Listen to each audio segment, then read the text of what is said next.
Olá, internautas!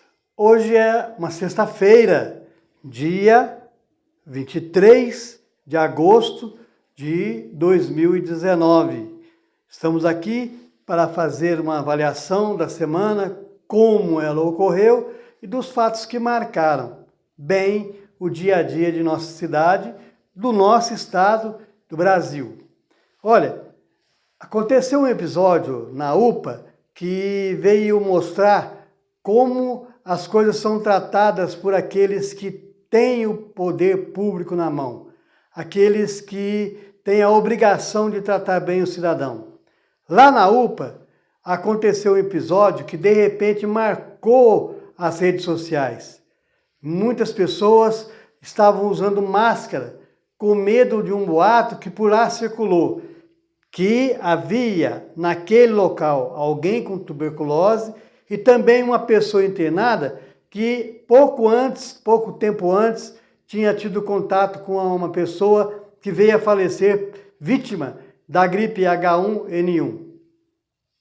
Aí todo mundo começou a usar máscara, inclusive os funcionários, e se espalhou pelos usuários que estavam lá. Um áudio que rolou na internet dava um aviso à população: tome cuidado, só vão à UPA em último caso, se necessário, como um aviso de precaução.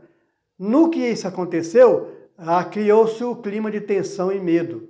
A reação do pessoal da UPA, da diretoria, Dr. Bruno Reis, diretoria depois assinou um documento, é tremendamente equivocada. Como cidadão, não como técnico, aquele que deveria ser respeitado como cidadão ao ser levado à UPA por qualquer necessidade que ele tivesse. Porque se por acaso, como depois eles vieram admitir, realmente tinha lá alguém com tuberculose, como tinha, disseram inclusive que a pessoa abandonou o local, e alguém internado que teve contato com alguém que teve H1N1, medo e a precaução das pessoas se justificaram. O que faltou ali foi alguém da UPA agir, alguém da UPA ter contato com os usuários, mostrar que aquilo ali, inclusive, é uma praxe, uma necessidade quando acontece algo assim. E não deixar que o medo tomasse conta e virasse polvorosa na cidade. Tudo que acontece nessa gestão parece que já caminha para o fim de festa. O barco está à deriva. Não existe comando, não existe alguém capaz de articular, alguém capaz de se fazer presente numa hora dessa para poder resolver a situação do ponto de vista do que afeta a comunidade. Nada disso. É só falta de ação efetiva que vai se acumulando. E depois vai lá o Theo Lemos tentar justificar. O Theo Lemos é o vereador que é o líder do prefeito. O prefeito não põe a cara, mas o Theo Lemos põe a cara para defender o indefensável. Ali faltou uma ação efetiva dos servidores da UPA, das pessoas responsáveis. Os servidores deveriam ser orientados pela direção. E a direção que se ateve a emitir uma nota deveria ter se comportado com o respeito devido à população que necessita de algum tratamento. Não é fim de festa, mas parece que é. E o barco está à deriva. Só não afunda porque ainda tem uma aguinha para sustentar. Mas a CPI dos transportes pode acabar sendo a pá de cal para que o governo do Renatinho busque outros rumos ou o Renatinho busque outros rumos. Porque o que aconteceu lá na CPI, na última reunião, comprova que faltou responsabilidade do prefeito e seus assessores na autorização para que a empresa da cidade dos IPs, aqui São Sebastião do Paraíso, viesse operar em Passos.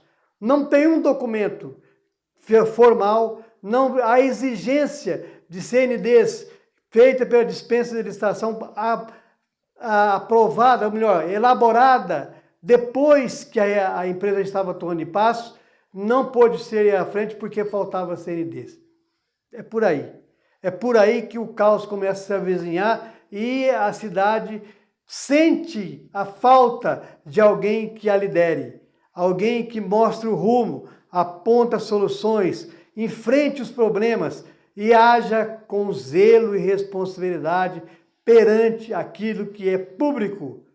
O prefeito não pode fazer o que ele quer, ele tem que fazer o que a lei manda. E a lei mandava que se estabelecesse um regime de contratação adequado, para depois a empresa atuar na cidade. Aqui não é o quintal de ninguém, aqui é a casa do cidadão que quer que os seus recursos, que são os impostos, sejam tratados com respeito. Pois bem, a Amazônia está ardendo em chamas. E aqui nós acompanhamos recentemente as bravatas do presidente Bolsonaro, dizendo para aqueles países que têm interesse em ver preservado o clima do Amazonas, as florestas do Amazonas, cuidassem de reflorestar o seu país, que não precisava do dinheiro deles. E agora nós estamos vendo aí uma situação de falta de respeito, de falta de responsabilidade do presidente da República, que diz o que bem quer dizer, a hora que quer dizer. Olha, eu não sei se o Bolsonaro faz o cálculo do que ele diz, porque se ele fizer é um cálculo muito mal feito. Agora, que ele é uma pessoa inteligente, tanto é que ele começou a queimar, a fritar o Moro, que é Moro, porque hoje, se existe alguém com mais popularidade do que ele nesse espectro do poder no Brasil, é o Moro. Mas o Moro também começa a ser desgastado por tudo que ele fez na Lava Jato, que agora se transformou na Vaza Jato. Está aí o Delanol. O Delanol recebendo para fazer palestras e não querendo que a população saiba quem pagou as palestras. Eu já disse aqui, mas vou repetir. O Delanol, o Deltan, é procurador do Ministério Público Federal. Ele ganha o salário dele pago pelo povo do país. Ele não tinha direito nenhum de usar esse trabalho que ele faz no combate à corrupção no sentido monetário, de monetizar as ações que ele fez no combate à corrupção. É isso que eu penso. Não se deve ter a corrupção como um lado à parte, algo à parte, para que as pessoas possam entender ela como um estrelato. Não é isso. Corrupção tem que ser combatida no dia a dia. Corrupção tem que ser combatida pelas forças de segurança, pelas forças de investigação, pelo Ministério Público, mas sem que isso se transforme em show. Porque 580 mil reais foram para o bolso do Deltan vendendo o que ele não podia vender. Ele é um funcionário público e não pode abusar desse significado. Mesmo dizendo que a parte desse dinheiro iria para combate a instituições que pudessem combater a corrupção. Não pode, está errado. Olha, o Brasil vive um momento muito sério. Um momento que nos leva a refletir sobre tudo que está acontecendo no país.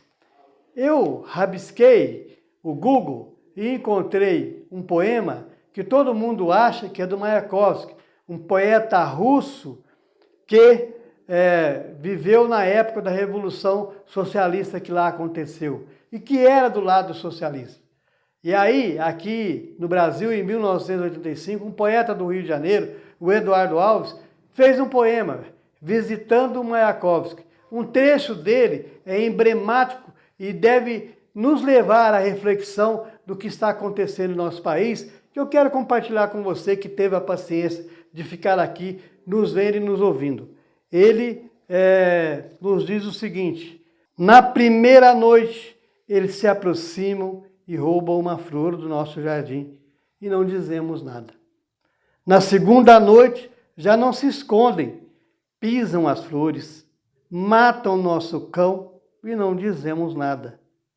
Até que um dia, o mais frágil deles entra sozinho em nossa casa, rouba-nos a luz e, conhecendo o nosso medo, arranca-nos a voz da garganta e já não podemos dizer nada. É para refletir, é para pensar. O direito que um tem de dizer o que quer precisa ser contextualizado. O direito que um presidente da República tem de se expressar, de tomar atitudes, precisa estar dentro de um contexto de respeito aos cidadãos. Ele representa, ou deveria representar, a fala daqueles que precisam de um governo, que necessitam do apoio de um governo, que precisam do remédio, que precisam da educação, da segurança pública. Não é crível que um governador do estado comemore a morte como se estivesse marcando um gol, mesmo que quem tenha sido morto merecesse morrer porque estava fazendo algo incorreto, cruel, que é o sequestro de um ônibus. E foi liquidado por forças policiais no cumprimento de seu dever. Mas isso não dá o direito de se tripudiar sobre aquele que caiu, baleado e morto, seja como ele for, seja o que ele for. Nós temos que ter governantes que respeitem os cidadãos e forneçam condição de vida para que cenas como essa nunca mais aconteçam. Até a próxima.